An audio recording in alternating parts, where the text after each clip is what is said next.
আমাদের ভারতবর্ষের একজন হিন্দুর ঘরের কীর্তি সন্তান মুসলমানদের লজ্জা দিয়ে দিয়েছে। রাজ্যটির নাম হলো উত্তরপ্রদেশ, জেলাটির নাম হলো মথুরা, গ্রামটির নাম হলো বৃন্দাবন।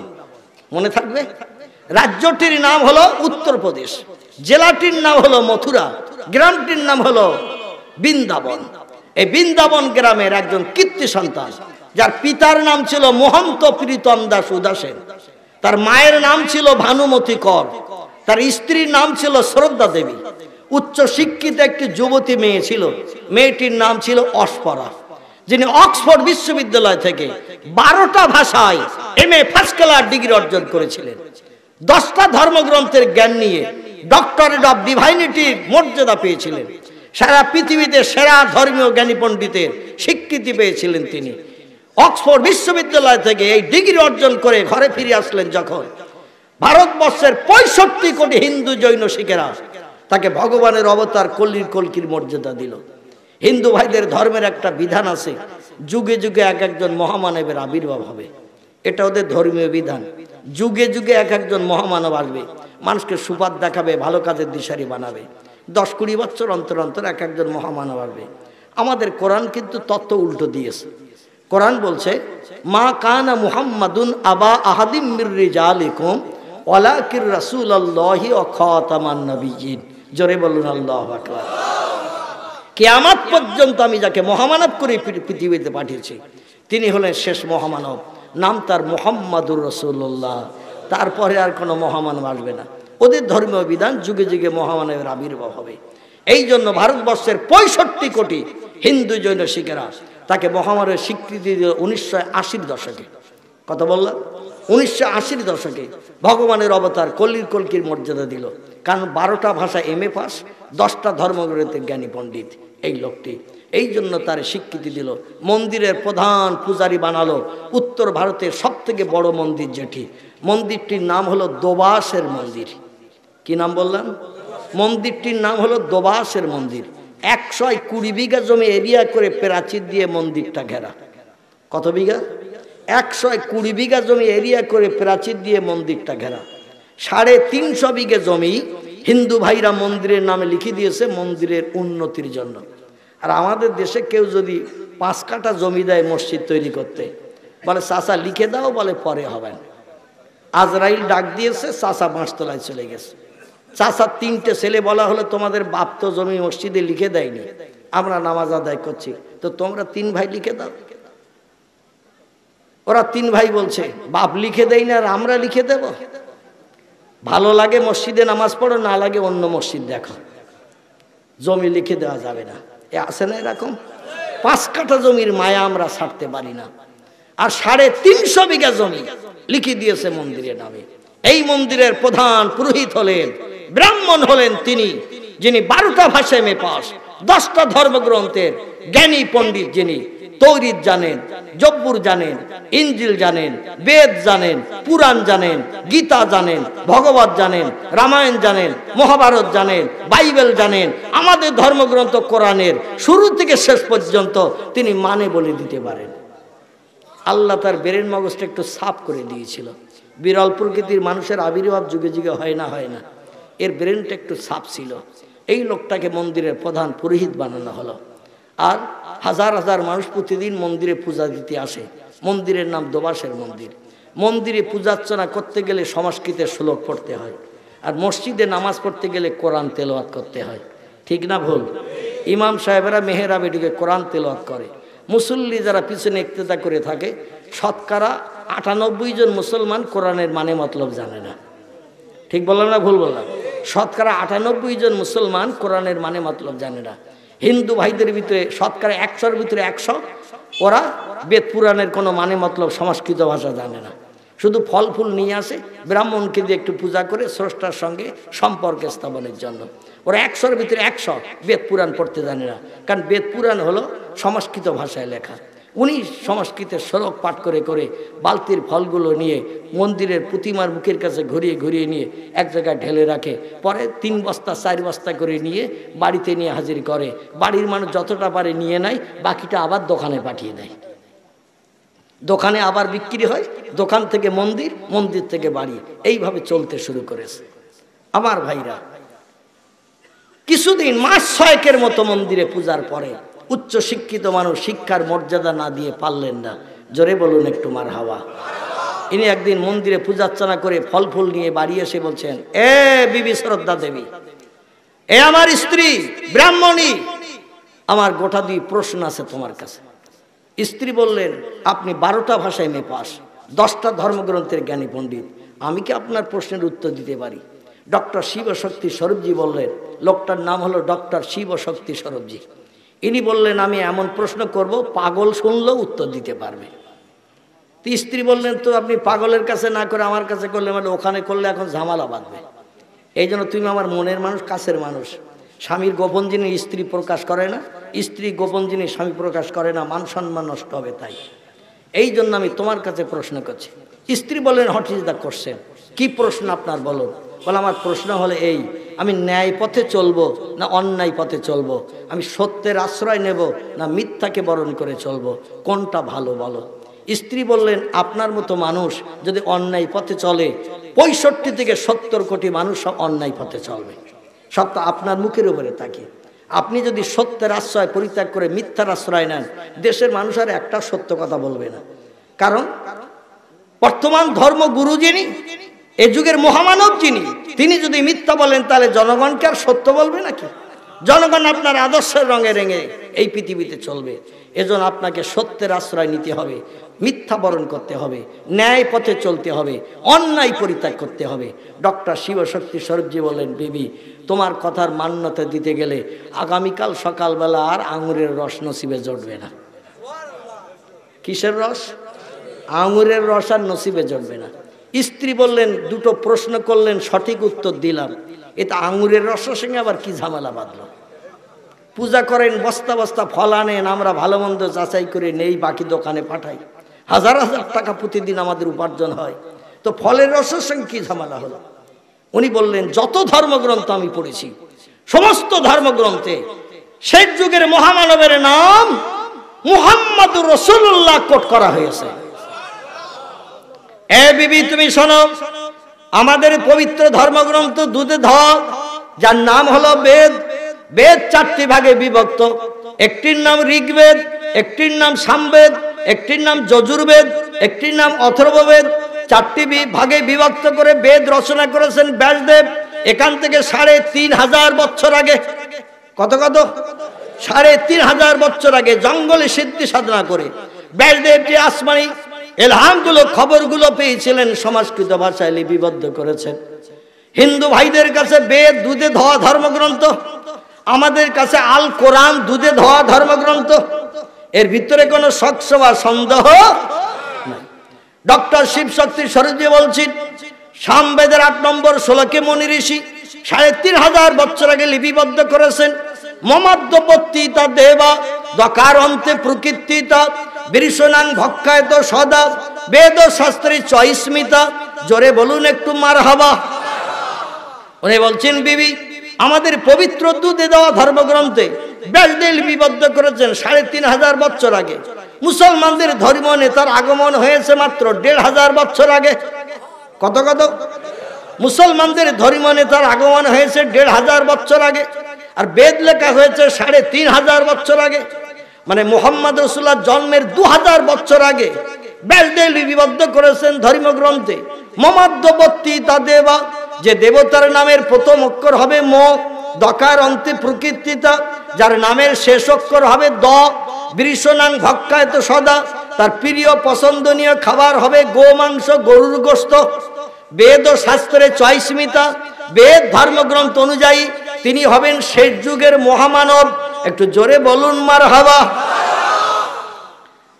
এ বিবি, বর্তমান পৃথিবীতে যত ধর্ম নেতার আদর্শ অনুকরণ মানুষ করছে, অধিকাংশ ধর্ম নেতার নামের সঙ্গে আমাদের পবিত্র দুধে ধোয়া ধর্মগ্রন্থ বেদের কোনো মিল নাই। মানুষ যাদের নেতৃত্ব মেনে পৃথিবীতে চলছে, কারোবার নাম রামকৃষ্ণ পরমহংসদেব, কারোবার নাম বুদ্ধদেব, কারোবার নাম চৈতন্যদেব, কারোবার নাম গুরু নানক, কারোবার নাম মহাবীর, কারোবার নাম আচার্য কেশবচন্দ্র, কারোবার নাম মোজেস, কারোবার নাম যিশু, কারোবার নাম সক্রেটিস, কারোবার নাম বালক ব্রহ্মচারী। যত ধর্ম নেতার আদর্শের অনুসরণ করে বর্তমান পৃথিবীতে মানুষ চলছে আমাদের পবিত্র দুধে ধোয়া ধর্মগ্রন্থ বেদের পৃষ্ঠার সঙ্গে কারো নামের মিল নাই, বরং আমাদের দুধে ধোয়া পবিত্র ধর্মগ্রন্থের 8 নম্বর শ্লোকের মিল আছে যার নামে, সে হলো মুসলমানদের ধর্ম নেতা মুহাম্মদ রাসূলুল্লাহর নামের। রামকৃষ্ণ পরমহংসদেব যার নাম, তার নামের প্রথম অক্ষর র, শেষ অক্ষর ব। বুদ্ধদেব যার নাম, নামের প্রথম অক্ষর ব, শেষ অক্ষর ব। গুরু নানক যার নাম, নামের প্রথম অক্ষর গ, শেষ অক্ষর ক। মহাবীর যার নাম, নামের প্রথম অক্ষর ম, শেষ অক্ষর র। এমন করে যিশু যার নাম, নামের প্রথম অক্ষর অন্তর্য, শেষ অক্ষর তালবস্য। মোজেদ যার নাম, নামের প্রথম অক্ষর ম, শেষ অক্ষর দন্তস্ব। বালক ব্রহ্মচারী যার নাম, নামের প্রথম অক্ষর ব, শেষ অক্ষর র। যত ব্যক্তির নাম আমরা আলগা করে দেখি, কারো নামের সঙ্গে বেদের পৃষ্ঠার মিল নাই। বেদের পৃষ্ঠার মিল আছে ওই ব্যক্তির নামের যার নাম হলো মুহাম্মাদুর রাসূলুল্লাহ। জোরে বলুন একটু সুবহানাল্লাহ। কোরআনে যার নাম কোট করা হয়েছে মুহাম্মদ, মুহাম্মদ নামের প্রথম অক্ষর হলো ম আর শেষ অক্ষর হলো দ। মহায়াকার ময়াকার দ। আমাদের বেদের পৃষ্ঠার সঙ্গে যার নামের মিল আছে এবং তার প্রিয় পছন্দনীয় খাবার ব্যাসদেব লিখেছেন গোমাংস, গরুর গোশত। সৌদি আরবের দেশে উট পাওয়া যেত, ভেড়া পাওয়া যেত, দুম্বা পাওয়া যেত, ছাগল পাওয়া যেত, হরিণ পাওয়া যেত, খরগোশ পাওয়া যেত। মুসলমানদের জন্য যেগুলো খাওয়া হালাল বৈধ, কিন্তু মুহাম্মদ রাসূলুল্লাহ সৌদি আরবের দেশে এতগুলো পশু পাওয়া সত্ত্বেও গরুর গোশত একটু বেশি বেশি করে খেতেন। এই জন্য কোরআনের প্রথম সূরাটির নামকরণ করা হয়েছে সূরাতুল বাকারা। কি নাম? কি নাম? সূরাতুল বাকারা। বাকারা শব্দের বাংলা অর্থ হলো হিষ্টপুষ্ট দুলদুলে গাভী, গাই গরু। আমি আপনাদের কাছে জিজ্ঞাসাবাদ করি, বলদ গরুর গোশত খেতে ভালো না গাই গরুর ভালো? গাভী গরুর গোশত খেতে ভালো, নরম হয়, টেস্টফুল হয়। বলদ গরুর গোশত সোঁস হয়, শক্ত হয়, ঠিক কি না? দেখবেন আবার ছাগলের ভিতরে মেয়ে ছাগলের গোড় ভালো না পুরুষ ছাগলের গোড় ভালো? ছাগলের ভিতরে পুরুষ ছাগলের গোশ খেতে ভালো, মেয়ে ছাগলের গোশ আমরা পছন্দ করি না, কারণ টক তিতো সিট মার্কা হয়, কি ধাড়ি ধাড়ি। ছাগলের বেলা আমরা খাই, পুরুষ ছাগলের গোশ পছন্দ করি। গরুর বেলা কিন্তু মেয়ে গরুর গোশ আমাদের কাছে পছন্দ। আল্লাহ বলে হিষ্টপুষ্ট দুলদুলে তরুতাজা গাভীর গোশ তোমরা টেস্টফুল করে খাও, আর আমি আল্লাহ আমার একটু ইবাদত বন্দেগী বেশি বেশি করে চালাও। 2000 সালে, গত 2000 সালে আমেরিকার দুটি উন্নত শহর আছে, একটির নাম হলো নিউ ইয়র্ক, একটির নাম হলো লস অ্যাঞ্জেলেস। আমেরিকার দেশের উন্নত শহর হলো দুটি, সিমসাম সুন্দর সৌন্দর্যমণ্ডিত শহর। এই দুটি শহরে একটির নাম হলো নিউ ইয়র্ক, যেখানে সরকার বিজ্ঞান ইঞ্জিনিয়ার দিয়ে সেই দেশের সম্মান, ওই জায়গার সম্মান আর শ্রীবৃদ্ধির জন্য একটা বিল্ডিং বানিয়েছিল 125 তলা। কত তলা? 125 তলা, যার ইংরেজি নাম দিয়েছিল the world trade centre, Bangla নাম দেওয়া হয়েছিল বিশ্ব বাণিজ্য কেন্দ্র। 15 তলা মাটির তলায় ঢুকানো হয়েছিল, আর 110 তলা মাটির উপরে 48 বিঘা জমি এরিয়া করে বিল্ডিংটা তোলা হয়েছিল। ক বিঘা? আপনাদের এখানে আছে নাকি এরকম? 10 বিঘা ঠিক আছে একটা বিল্ডিং, 48 বিঘা জমি এরিয়া করে একটা বিল্ডিং তোলা হয়েছে 125 তলা। মাটির তলায় 15, উপরে 110। লিফটে সিঁড়ি লাগানো ছিল 275টা। চলমান স্কুলেটার মানে চেনে চলে, এই সিঁড়ি লাগানো ছিল 250 স্কুলেটার চলমান সিঁড়ি, আর লিফটের সিঁড়ি লাগানো ছিল 275টা। কয়েক লক্ষ মানুষ তার ভিতরে ঘুরবে ফিরবে বেড়াবে, কোনো হুড়োহুড়ি হবে না। বিল্ডিং বানিয়ে বিজ্ঞান আর ইঞ্জিনিয়ার বলল ভূমিকম্প হলে সব বিল্ডিং ধ্বংস হবে, আমাদের এই বিল্ডিং এর কিছু হবে না। ঘূর্ণিঝড় হলে সব বিল্ডিং উড়ে যাবে, তবে এই বিল্ডিং 15 তলা মাটির তলায় ঢুকিয়েছি, কোনোদিন ঝড় এই বিল্ডিং উড়াতে পারবে না। যদি ফ্লাড বন্যা হয় সব বিল্ডিং তলিয়ে যাবে, ইঁদুরের বাচ্চার মতো সব নাকানি চুবাই খেয়ে মরবে। এই বিল্ডিংয়ে যত মানুষ থাকবে একটা মানুষের মরণ হবে না, কারণ লিফটের সিঁড়ি চাপবে আর 125 তলার ওপরে উঠবে। আল্লাহর অত পানি নাই যে অত উপরে তলিয়ে দিতে পারে। আমার আল্লাহ বললেন, ক গ্লাস খেয়েছি এই বিজ্ঞান ইঞ্জিনিয়ারের দল, তা একটু বল ক গ্লাস খেয়েছিস। আমি আল্লাহ আমার কোরআনে অতীতের তথ্য কট করে দিয়েছি, আমার একজন পয়গম্বরের জীবন একটু আলগা করে দেখ।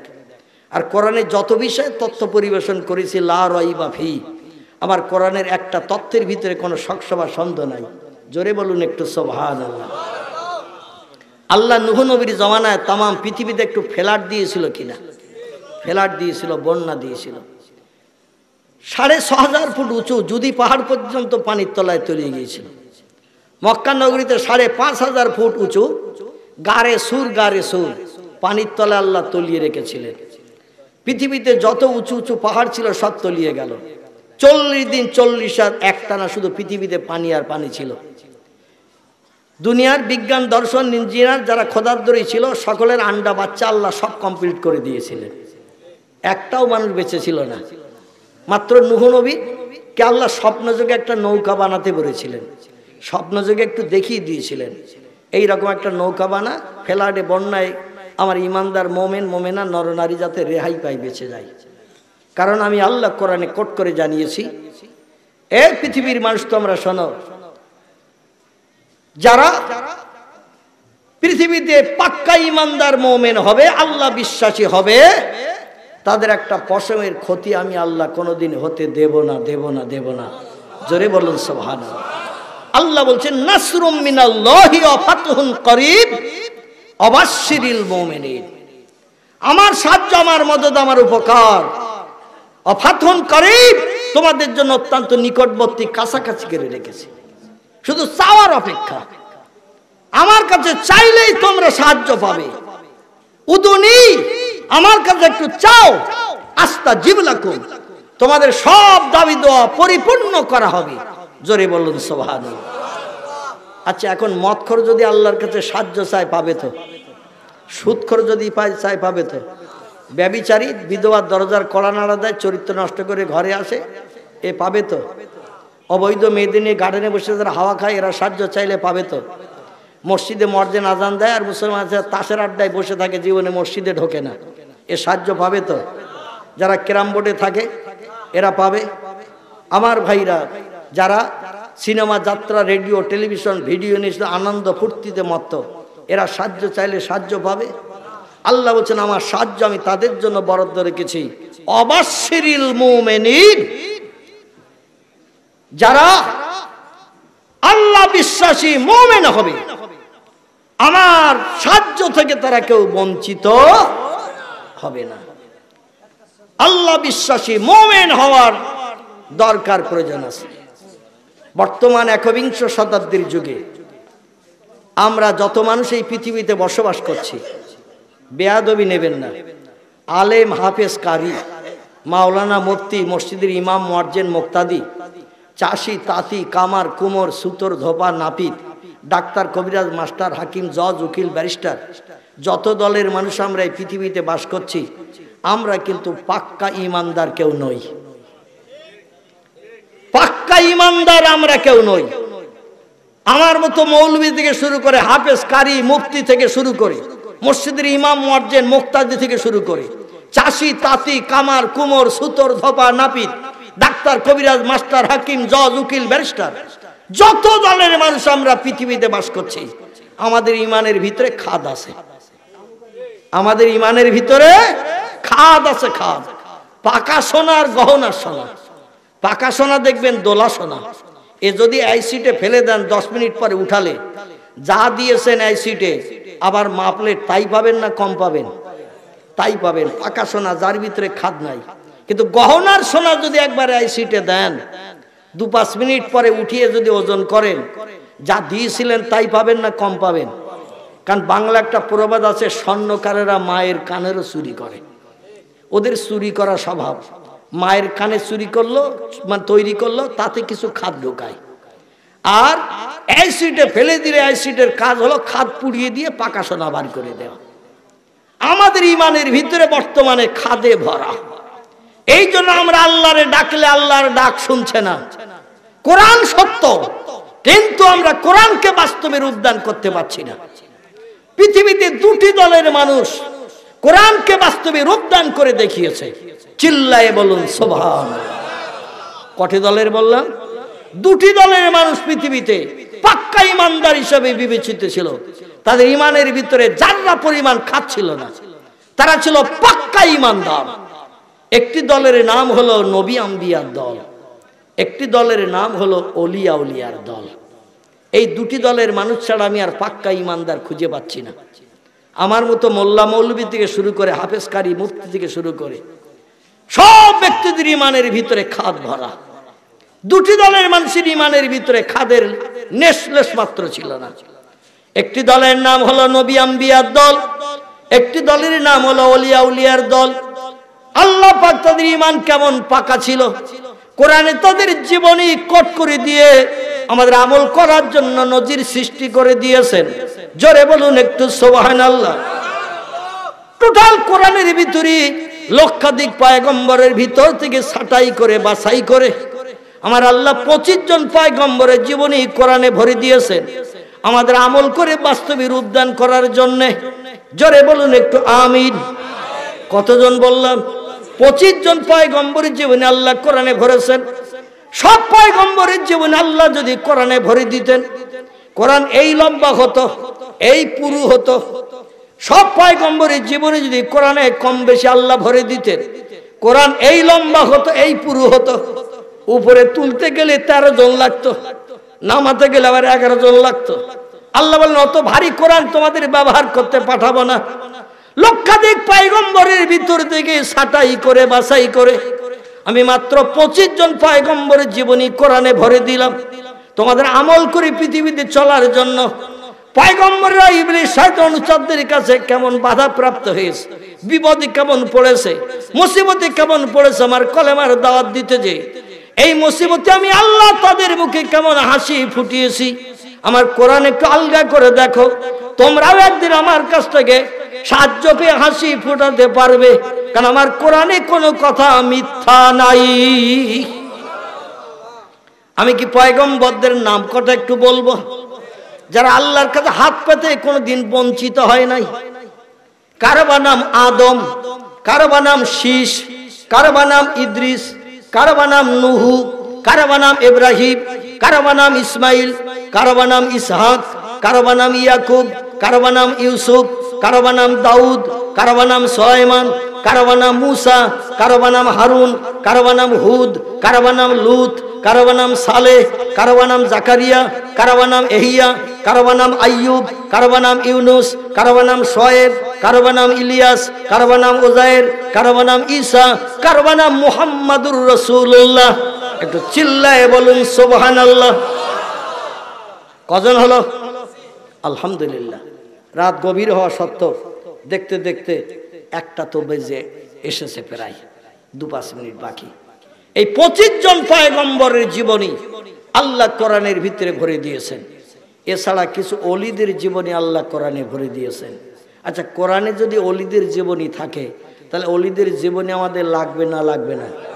শুধু নবীর জীবনী মানবো, অলির জীবনী মানবো না, তাহলে কোরআন পূর্ণ মানা হবে? বর্তমান 21 শতাব্দীর যুগে কিছু দলমত পথের মানুষ তারা বলে ওলিয়া উলিয়ার জীবনী সব মিথ্যা ভণ্ড ভুল, ওদের কথা আর শুনতে হবে না। ওরা মাঝে মাঝে মুস্কি হাসে, ঠোঁট বেঁকায়, চোখ মিটকি মারে অলিদের কথা শুনলে। আল্লাহ তো কোরআনে অলিদের জীবনী কোট করে দিয়েছেন। জোরে বলুন সুবহানাল্লাহ। একজন আটজন না, বেশ অনেকগুলো অলির জীবনী আল্লাহ কোরআনে কোট করেছেন। তাহলে অলির জীবনী কোরআনে থাকলে অলির জীবনী লাগবে না লাগবে না? আল্লাহ নবীদের যেমন ভালোবেসেছেন অলিদেরও তেমন ভালোবেসেছেন। অলিরা ছিল পৃথিবীতে পাক্কা মুমিন। জোরে বলুন সুবহান। একজন অলির নাম লোকমান হাকিম। কি নাম বললাম? লোকমান হাকিম। সে তার ছেলেকে একটু উপদেশ দিল। আল্লাহ উপদেশটা এত পছন্দ করেছেন, কোরআনের ভিতরে তার উপদেশটাও ঢুকিয়ে দিয়েছে। ইয়া বুনাইয়া মুনকার আসবির আলা মা আসাবাক ইন্না যালিকা মিন আজমিল উমুর। চিল্লায়ে বলুন আল্লাহু আকবার। লোকমান হাকিম তার ছেলের উপদেশ দিল, এ ছেলে, আল্লাহ হয়তো খুব বেশি দিন দুনিয়ায় আমাকে আর রাখবেন না, আমার শরীর অবস্থা ভালো না, চলে যেতে হবে আল্লাহর ডাকে সাড়া দিয়ে। তবে একটু উপদেশ ভালো করে কান খুলে শোনো। উপদেশটা হলো এই, মুয়াজ্জিন যখন মসজিদে আযান ধ্বনি দেবে, দুনিয়ার সব কাজে লাথি মেরে সেই ওয়াক্তের জামাতি নামাজটা আদায় করে নেবে। রাস্তাঘাটে পথে যখন চলবে, কোনো মানুষ শরীয়তের খেলাফ কাজ করতে যদি দেখো, সঙ্গে সঙ্গে তার প্রতিকার করবে, ভালো কাজের উপদেশ দেবে।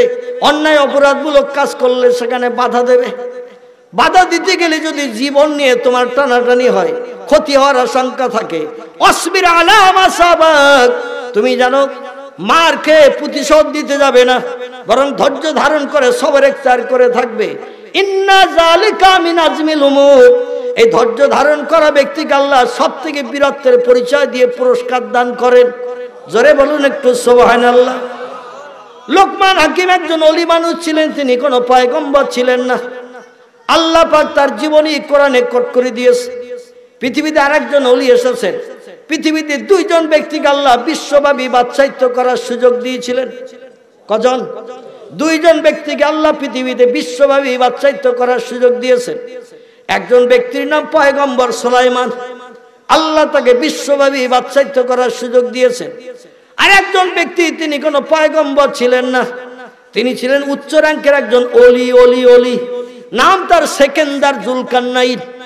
কি নাম বললাম? সেকেন্দার জুলকারনাইন। আল্লাহ নবীরও যেমন মর্যাদা দিলেন, ওলিরও তেমন মর্যাদা দিয়ে তাম পৃথিবীতে বিশ্বব্যাপী বাদশাহিত্য করার সুযোগ দিয়েছেন। জোরে বলুন একটু সুবহানাল্লাহ। আরেকজন ওলির নাম আপনাদের কাছে করব। কোরআনের 16 পারায়, 19 পারায়, 22 পারায় তার জীবনী আল্লাহ কোট করেছেন। লোকটির নাম হযরতে খিজির। কি নাম? কি নাম? লোকটির নাম হযরতে খিজির। খিজির আল্লাহ তার জীবনী কোরআনের 16 পারায়, 19 পারায়, 22 পারায় তার জীবনী কোট করেছেন। পয়গম্বর মুসা নবী যার সঙ্গে প্রশ্নে এটি উঠতে পারেননি, দাউদ নবী পর্যন্ত খিজিরের প্রশ্নে লাজবাব হয়ে গেছে। একটু আধ্যাত্মিক জগতের জ্ঞান আল্লাহ খিজিরকে বেশি দিয়েছিলেন, যার কারণে বাহ্যিক জ্ঞানের পয়গম্বরেরাও তার কাছে ফেল হয়ে গেছে। জোরে বলুন একটু সুবহানাল্লাহ। এছাড়া কোরআনে একটি সূরা আছে, সূরাটির নাম হলো সূরাতুল কাহাফ। কি নাম? কি নাম? কোরআনে 114টি চ্যাপ্টার সূরা আছে। এই সূরার ভিতরে একটি সূরার নাম হলো সূরাতুল কাহাফ। এই সূরা কাহাফের ভিতরে বাংলা তরজমার কোরআন আলগা করে দেখবেন, একজন নয়, দুজন নয়, তিনজন নয়, 6 মতান্তরে 7 জন ওলির জীবনী আল্লাহ সূরা কাহাফের ভিতরে ভরে দিয়েছেন। এই 6 মতান্তরে 7 জন ওলির সঙ্গে বাদশা দাকিয়ানুসের জামানায় খোদাদ্রোহী বাদশা ছিল মিশর সিরিয়ার দেশে। ও ঘোষণা দিয়েছিল নমরুদের মতো, ফেরাউনের মতো, কারুনের মতো, সাদ্দাদের মতো, আনা রব্বুকুমুল আলা, আমি হলাম সব খোদার বড় খোদা। আল্লাহ 7 জন ওলি যাদের নাম আমার ভাইরা কোরআনের তাফসীরে লেখকেরা লিপিবদ্ধ করেছেন। এই 7 জন ওলি বলল, জালেম বাদশার দেশে থাকবো না। এরা জালেম বাদশার দেশ থেকে আড়াল হওয়ার জন্য এক ঝোপঝাড় জঙ্গল পাহাড়ি এলাকায় চলে গেল।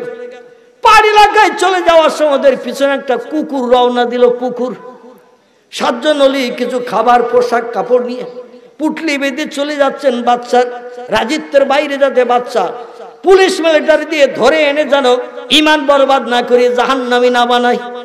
কারণ যারা তাকে খোদা বলে মানে না, জোর করে পুলিশ মিলিটারি ধরে নিয়ে এসে তাদের ঈমান বরবাদ করানো ছিল বাদশা জালেম দাকিয়ানুসের কাজ। ওরা বলল, দেশে থাকলে তো ধরে নিয়ে যাবে পুলিশ মিলিটারি, আর আমাদের জোর করে কলেমা বরবাদ করিয়ে পরকালে জাহান্নামী বানাবে। চলো বাদশার দেশ থেকে বাইরে চলে যাই। এক পাহাড়ি এলাকায় রওনা দিয়েছেন তারা। কিছুদূর যাওয়ার পরে পিছনে তাকিয়ে দেখছেন কোন শত্রু দেখছে কিনা। তাকিয়ে দেখে একটা কুকুর ওদের পিছনে পিছনে আসে। আল্লাহর ওলি বলে, এ বেয়াদব কুকুর, আমরা নির্জন জায়গায় থাকার জন্য পরিকল্পনা নিয়ে যাচ্ছি যাতে বাদশা আমাদের খোঁজ না পায়, আর তুই আমাদের সঙ্গে গেলে আশেপাশে ঘুরলে মানুষ আমাদের সন্ধান পেয়ে যাবে। যেখানে কুকুর ঘুরছে মানে কোনো লোকজন থাকলে থাকতে পারে, এই জন্য বেরিয়ে যা, আমাদের সঙ্গে আসিস না, আমরা একটু গোপন ডেরায় পাহাড়ের গুহায় থাকবো। কুকুর মুখটা উঁচু করে আল্লাহর দরবারে জিভ বার করে টেলিফোন শুরু করেছে। ও আল্লাহ, তোমার ওলিদের সংস্পর্শে আমি থাকতে চাই, আমি জালেম বাদশার দেশে থাকতে চাই না, আমার জবানটা একটু মানুষের মতো খুলে দাও। আল্লাহ পাক গারে সুরের গুহার ভিতরে ঈসা নবীর জমানার সাপের জবান খুলেছিল না খোলেনি? ঈসা নবীর জমানার সব যার বয়স ছিল 750 বছর, আবু বকর সিদ্দিকের পায়ে দংশন করার পরে পয়গম্বর যখন বলেন পাটা টানো দেখি আজ বিপদের দিন, কে তোমার সঙ্গে দুর্ব্যবহার করছে?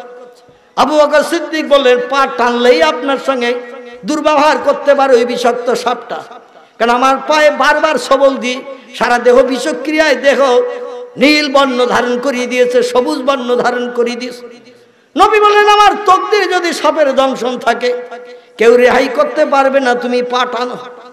আবু বকর সিদ্দিক যেই পা টেনেছেন, সাপটা লেজের উপরে ভর করে ফানা তুলে নবীজির মুখের কাছে জিভ বার করে ফসফস করছে।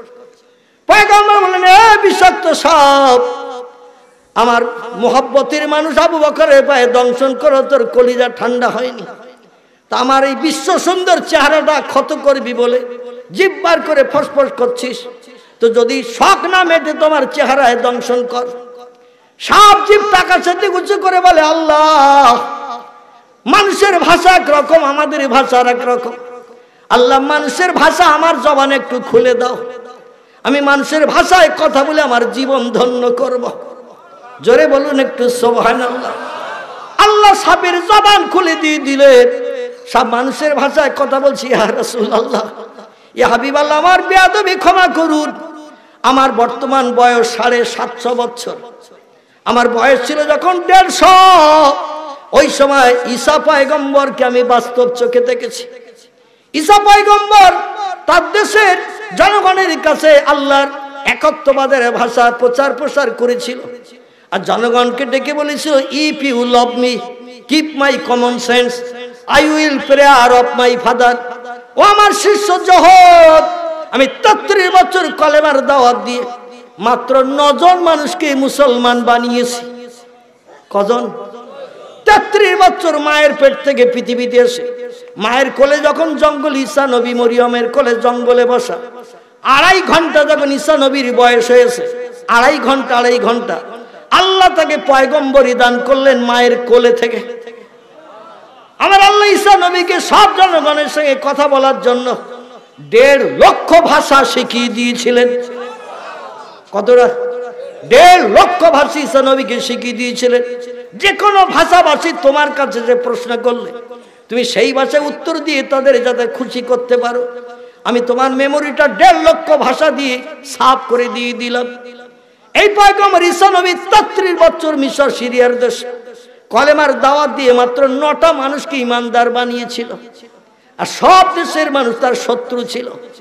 ঈসা নবী তাই বলছেন ইফ ইউ লাভ মি, ও আমার শিষ্য জহন গো, সত্যই যদি আমাকে ভালোবেসে থাকো, আমাকে যদি মহব্বত করে থাকো, কিপ মাই কমন সেন্স, আমি একটু উপদেশের কথা তোমাদের কাছে বলছি, আমার উপদেশটা একটু কান খুলে শোনো। I will prayer of my father, আমি আমার স্বর্গীয় পিতার কাছে, স্রষ্টার কাছে তোমাদের ভবিষ্যতের কল্যাণের জন্য একটু প্রার্থনা করেছি, চোখের বাড়িতে বুক ভাসিয়ে কেঁদেছি। স্রষ্টা আমার চোখের বাড়ি কবুল করিনি, আল্লাহ শ্রেষ্ঠ ফেরেশতা জিবরিল আমিন মারফত আমাকে একটি তথ্য জানিয়ে দিয়েছেন, খবর জানিয়েছেন। সেটি হলো এই, আমার পরে একজন পয়গম্বর পৃথিবীতে আসবেন, his name is Ahmad, his name is Muhammad. তার নাম আহম্মদ কিংবা মুহাম্মদ হবে, এই দুটি নামের একটি নাম নিয়ে পৃথিবীতে আমার পরে তিনি আসবেন। তবে আমি পৃথিবীতে বেঁচে থাকতে তিনি আসবেন না, আমি পৃথিবীতে থাকতে তিনি আসবেন না, আমাকে বিদায়ের পরে আল্লাহ তাকে পাঠাবেন।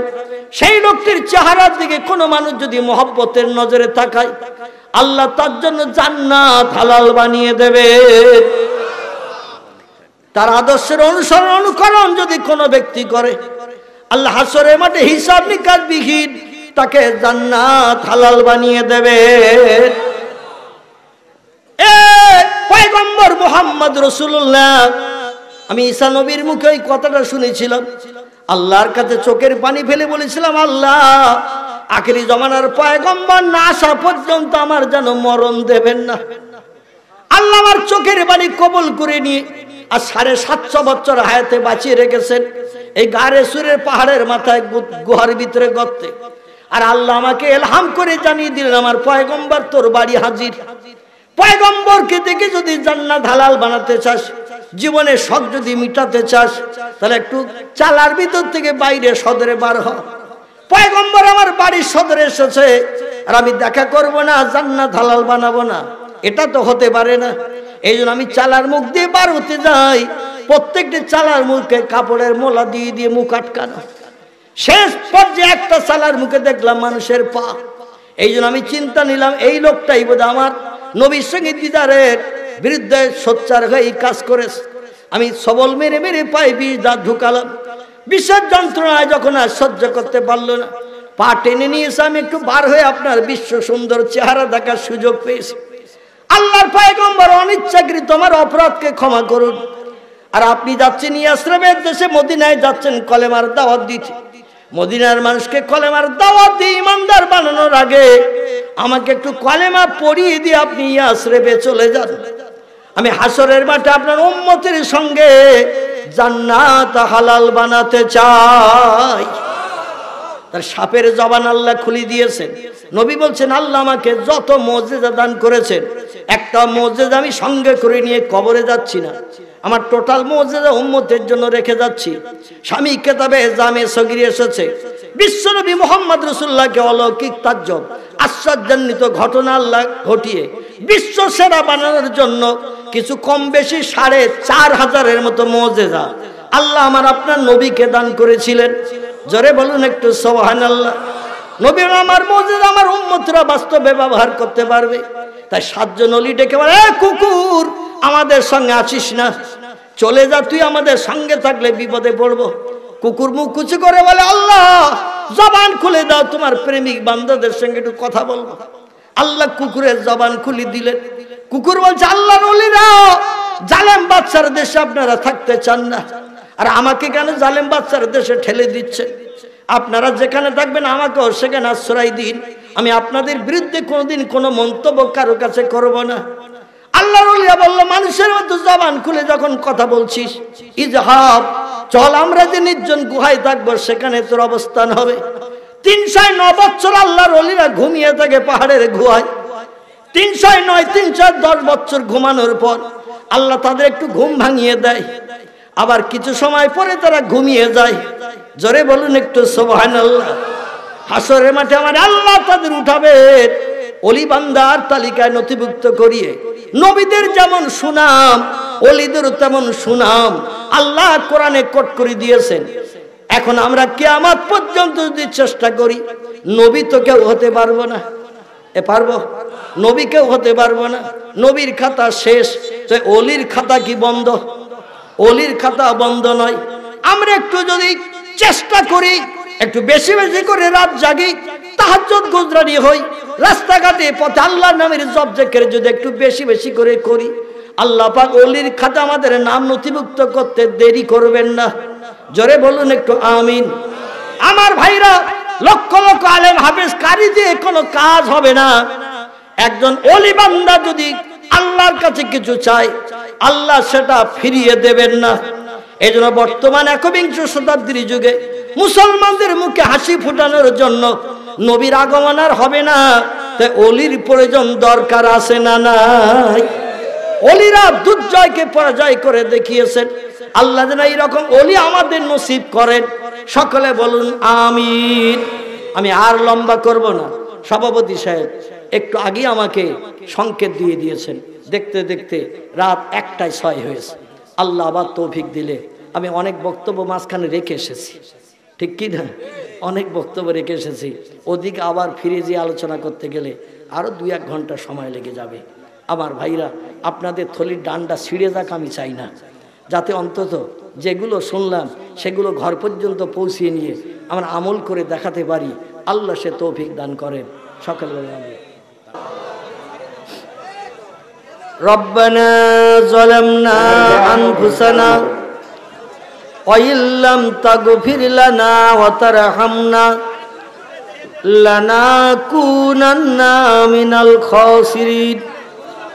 রব্বানা লা তুযিগ কুলুবানা বা'দা ইয হাদাইতানা ওয়া হাব লানা মিন লাদুনকা রাহমা ইন্নাকা আনতাল ওয়াহ্হাব।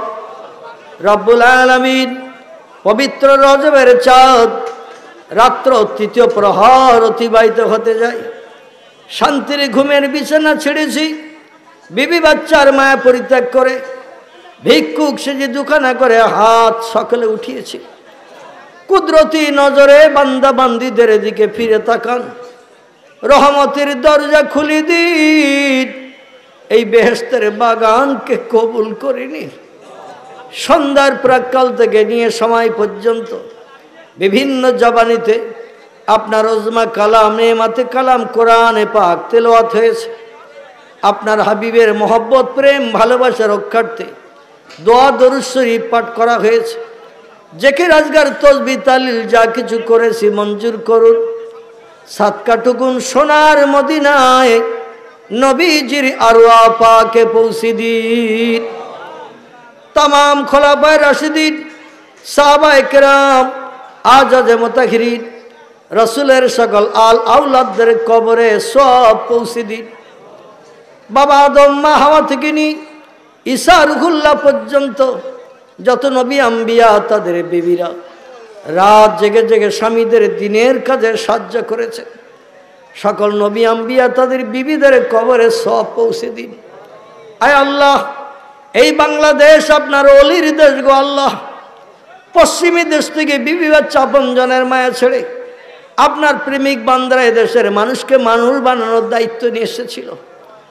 আল্লাহ, কত ঘাত পুঁথিঘাতের মাঝখান দিয়ে কলেমার দাওয়াত দিয়ে ঝোপঝাড় জঙ্গলের ভিতরে তারা কবরস্থ হয়ে আছে। যাদের সঙ্গে আপনার সম্পর্ক বড় ভালো আল্লাহ, তাদের রুহানি দোয়া আমাদের সকলের জন্য নসিব করুন। রব্বুল আলামিন আমাদের হাতগুলোকে মঞ্জুর করে নিন। আমরা যারা দুটি করে হাত উঠিয়েছি, কেউ আব্বাকে, কেউ আম্মাকে জনম জনম হারিয়ে ফেলেছি। আব্বা বলে ডেকে জীবনের স্বাদ মিটাতে পারি না, মায়ের চাঁদ মুখ দেখে নফল কবুল হজের সব তো আমাদের নসিবে আর জোটে না। আমাদের বাপ মা যাদের বিদায় হয়ে গেছে আল্লাহ, আমাদের ভবিষ্যতের উন্নতির চিন্তা ভাবনা করতে যে কত নামাজ তারা কাজা করে ফেলেছে, শরীয়তের কত খেলাফ কাজ হয়তো করে বসেছে। আজরাইল ডাক দিয়েছে, জায়গা জমি ঘর বাড়ি আমাদের জন্য ফেলে রেখে অন্ধকার ছোট্ট কবরে হাজির দিয়েছে। যারা আযাবে আছে আযাব বন্ধ করে দিন। কবরে যারা স্বস্তিতে শান্তিতে আছে, কিয়ামত পর্যন্ত কবরগুলোকে অনাবিল শান্তির জায়গা বানিয়ে দিন।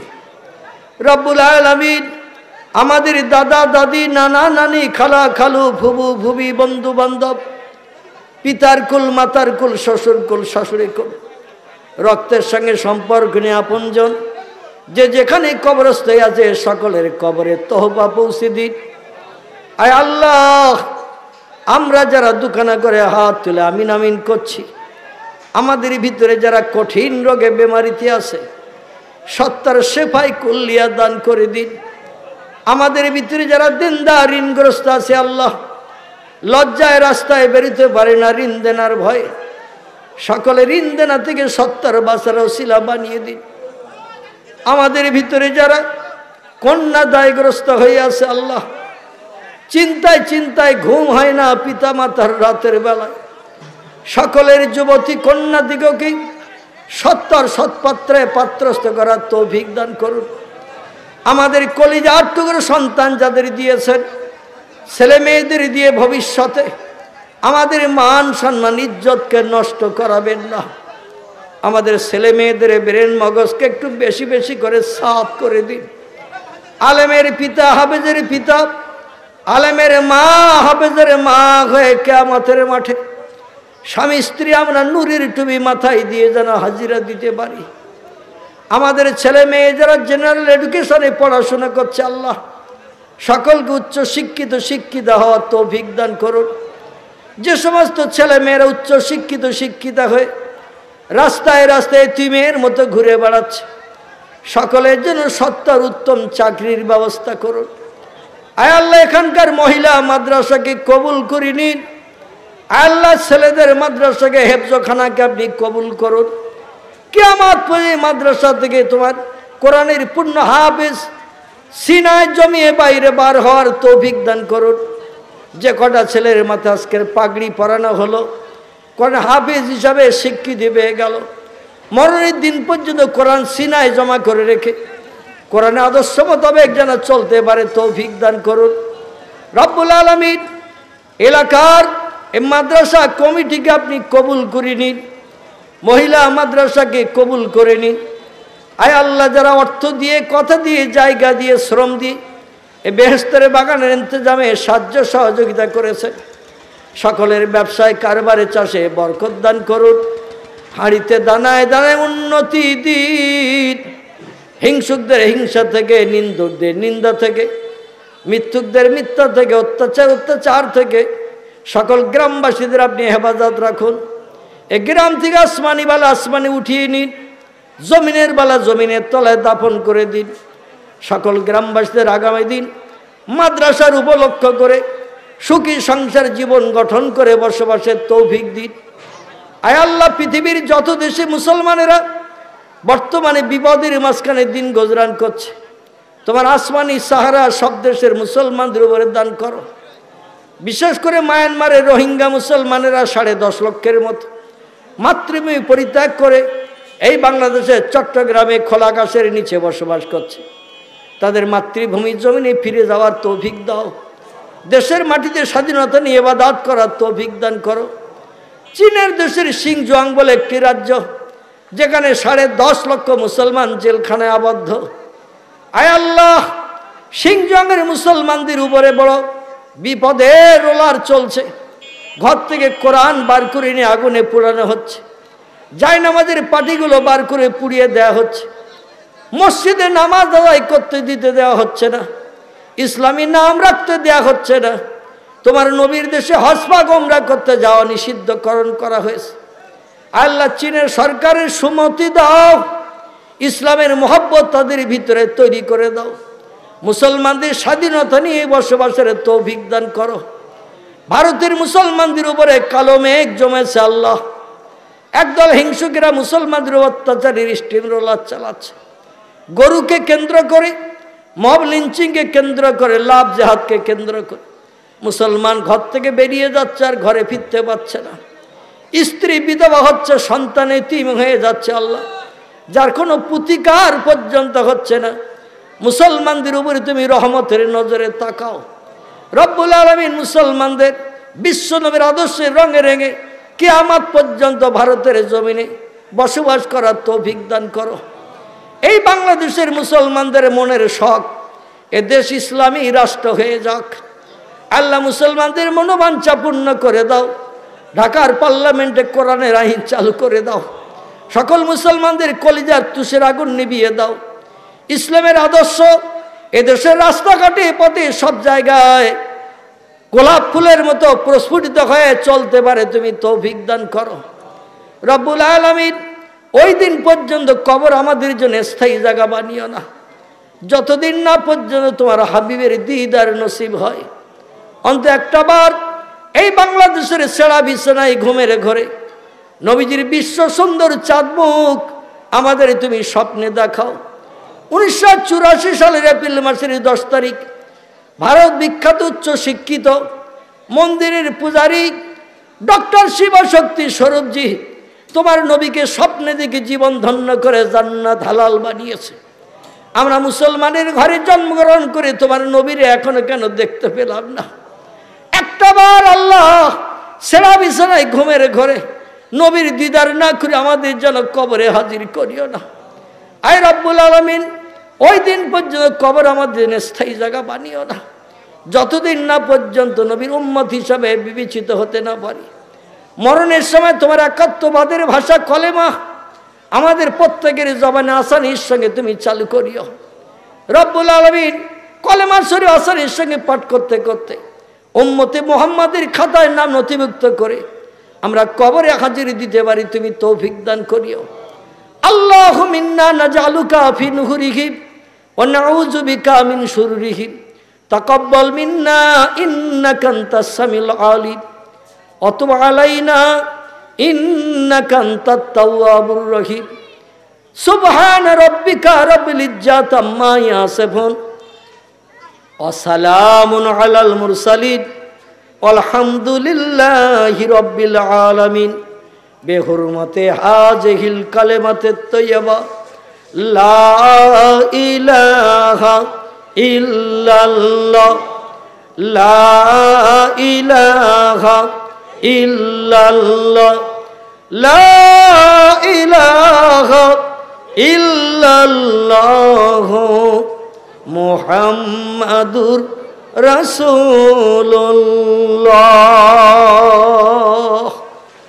আসসালামু আলাইকুম ওয়া রাহমাতুল্লাহি ওয়া বারাকাতুহু।